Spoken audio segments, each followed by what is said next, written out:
Student Telugu medical కాలేజీల ప్రైవేటీకరణకు వ్యతిరేకంగా వైసీపీ యువజన విద్యార్థి విభాగం ఆధ్వర్యంలో అమలాపురంలో చెరువు మెడికల్ కాలేజీ కార్యక్రమాన్ని చేపట్టిన వైఎస్ఆర్సీపీ అమలాపురం మండలం కామనగురువు గ్రామం వద్ద నిర్మాణంలో ఉన్న మెడికల్ కళాశాల భవనాల వద్దకు వైసీపీ శ్రేణులు భారీగా తరలివచ్చారు. మరి జగన్మోహన్ రెడ్డి గారి యొక్క దయ వల్ల ఆయన రోజు తీసుకొచ్చినటువంటి 17 మెడికల్ కాలేజీలు ఈ రాష్ట్రంలో ఈ అమలాపురం కాలేజీ కూడా ఒకటి. మరి ఈ రోజు ఉన్నటువంటి నారా చంద్రబాబు నాయుడు గారు సంపద సృష్టిస్తానని చెప్పి ఇవాళ ఆయన కమిషన్ల కక్కుర్తి కోసం ఈరోజు ప్రజల యొక్క సంపదని ఈరోజు ఉప్పుకి బెల్లానికి అమ్మేస్తున్నాడని చెప్పి సందర్భంగా మేము తెలియజేస్తున్నాం. ముఖ్యంగా మన రాష్ట్రంలో వైఎస్ రాజశేఖర గారు ఉన్నప్పుడు 2500 మెడికల్ సీట్లు మాత్రమే ఉండేవి. అట్లాంటిది మళ్ళీ జగన్మోహన్ గారు వచ్చిన తర్వాత ఈవేళ జగన్మోహన్ గారు తెచ్చినటువంటి 17 కాలేజీలు రేపు ఓపెన్ అయితే ఈ రాష్ట్రంలో 4910 సీట్లు మెడికల్ సీట్లు వస్తాయి. దానివల్ల ఎవరైతే పేద వర్గాల వారికి ఎప్పుడు కూడా అందని ద్రాక్షగా ఉన్నటువంటి ఈ మెడికల్ విద్య వారందరికీ అందుబాటులోకి వచ్చి వైద్యం అందరికీ అందుబాటులోకి వస్తుందనే ఉద్దేశంతో జగన్మోహన్ గారు 8420 కోట్లు తీసుకొచ్చారు. అందులో 3000 కోట్లతో కట్టారు. ఇంకా 5 కోట్లు చంద్రబాబు నాయుడు గారు డబ్బులు లేవని చెప్తున్నారు. మరి డబ్బులు లేవని చెప్పినప్పుడు కేవలం మీరు మాత్రం కూర్చున్నటువంటి సచివాలయానికి 1,00,000 కోట్లు ఖర్చు పెడుతూ సచివాలయానికి అందులో 4600 కోట్లు పెట్టి మీరు టెండర్లు కూడా పిలిచారు. మరి నేను అడుగుతున్న తెలంగాణలో సచివాలయం కడితే 617 కోట్లు, అట్లాగే మీరు కూడా 1000 కోట్లతో కట్టుకుని మిగిలిన 4000 కోట్లు ఇక్కడ ఈ కాలేజీలు పూర్తి చేస్తే ఎంతో మంది విద్యార్థులకి భవిష్యత్తు ఇచ్చిన వాళ్ళు అవుతారు. మన విద్యార్థులు ఇక్కడి నుంచి సీట్లు దొరక్క చాలా మంది రష్యా వెళ్ళిపోయిన వాళ్ళు ఉన్నారు, ఉక్రెయిన్ వెళ్ళిపోయిన వాళ్ళు ఉన్నారు, ఎప్పుడు ఎవరు బాంబు వేస్తారో తెలియని ప్రాంతాల్లో ఉన్నారు. అట్లాంటి చోటు నుండి బిక్కుమంట మన పిల్లలు చదువుతూ ఉంటే మీరు మాత్రం ఇక్కడ ఈ కాలేజీలన్నీ నా బినామీలు అమ్ముకుంటా అంటే అని ఒక జీవో ఇష్యూ చేశారు. అందుచేతే ఈ దొంగ జీవోని కేవలం చంద్రబాబు నాయుడు గారి యొక్క బినామీలకి దోచిపెట్టేటువంటి ఈ జీవోని మరి కోనసీమలో ఉన్నటువంటి మేమందరం కూడా మరి అగ్నికి ఆహుతి చేశాం. అలాగే రేపు ఈ టెండర్లు ఎవరైనా వేస్తే వారు కూడా ఈ భారతదేశంలో బ్రిటిష్ వాళ్ళని ఎవరు చూడలేదు. ఇప్పుడు వారందరూ కుటుంబాలతో సహా చరిత్రహీనులు అవుతారు. ఈ టెండర్లు ఎవరు వేసినా ప్రభుత్వానికి వచ్చేటువంటిది ప్రభుత్వ సంపద పేదవాళ్ళకి వైద్యం అందించేటువంటి ఒక మంచి దేవాలయం, అటువంటి దేవాలయాన్ని ఏమన్నా కించపరిచే విధంగా టెండర్లు వేస్తే వారు చరిత్రహీనులు అవుతారు.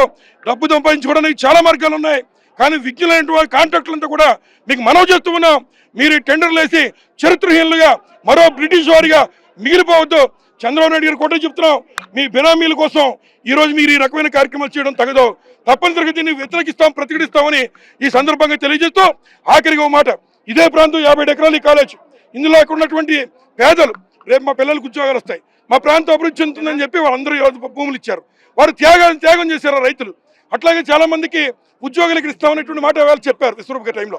మరి వారందరూ ఈ రోజున ఈ కాలేజీ ప్రైవేటీకరణ చేస్తే ఎవరో చంద్రబాబు నాయుడు గారు తొత్తులకు అప్పచెప్తే మేము మా భూములు కూడా ఇవ్వనే విధంగా వారందరూ కూడా ప్రతిఘటిస్తున్నారు. ఇది తెలుగువారి ఆత్మగౌరవానికి సంబంధించిన విషయం.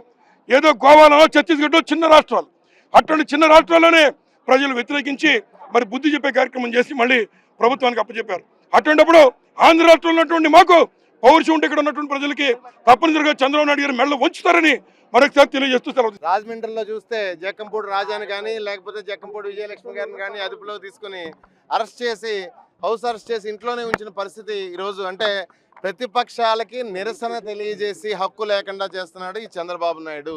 ఆధునిక ఔరంగజేబులాగా బిహేవ్ చేస్తున్నాడు ఈ చంద్రబాబు నాయుడు. ఈ రాష్ట్రానికి సంపద సృష్టిస్తాను అని చెప్పేసి రాష్ట్ర ప్రజలను మభ్యపెట్టి అధికారంలోకి వచ్చిన తర్వాత ఈ రాష్ట్ర ప్రజలకి జగన్మోహన్ రెడ్డి గారు సృష్టించిన సంపదని తన తాబేదారులకు దోచుకునే పరిస్థితుల్లో చంద్రబాబు నాయుడు ఉన్నాడు. కానీ లేకపోతే ఈ రాష్ట్రంలో పేదల పక్షాన, మధ్య తరగతి పక్షాన, లేకపోతే ఈ రాష్ట్రంలో విద్యార్థుల పక్షాన ఆలోచించే పరిస్థితుల్లో చంద్రబాబు నాయుడు లేడు. ఎందుకంటే మన రాష్ట్రంలో వైద్య విద్య కోసం ఉక్రెయిన్ వెళ్తున్నారు, ఫిలిప్పైన్స్ వెళ్తున్నారు, రష్యా వెళ్తున్నారు, రకరకాల దేశాలకు వెళ్ళిపోతున్నారు మన రాష్ట్రంలో వైద్య విద్యార్థులందరూ.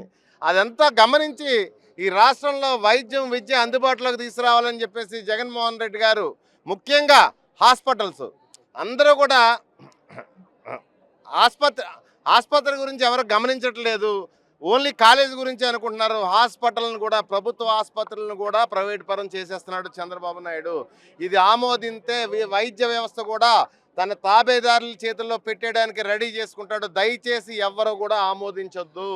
ఈ రాష్ట్ర ప్రజలందరినీ రిక్వెస్ట్ చేస్తున్నాం మేము, దయచేసి చంద్రబాబు నాయుడు తీసుకున్న ఔరంగజేబ్ లాంటి ఈ నిర్ణయాల్ని వ్యతిరేకించాలి ఈ రాష్ట్ర ప్రజలు అందరూ అని చెప్పేసి కోరుకుంటున్నాను. Thank you.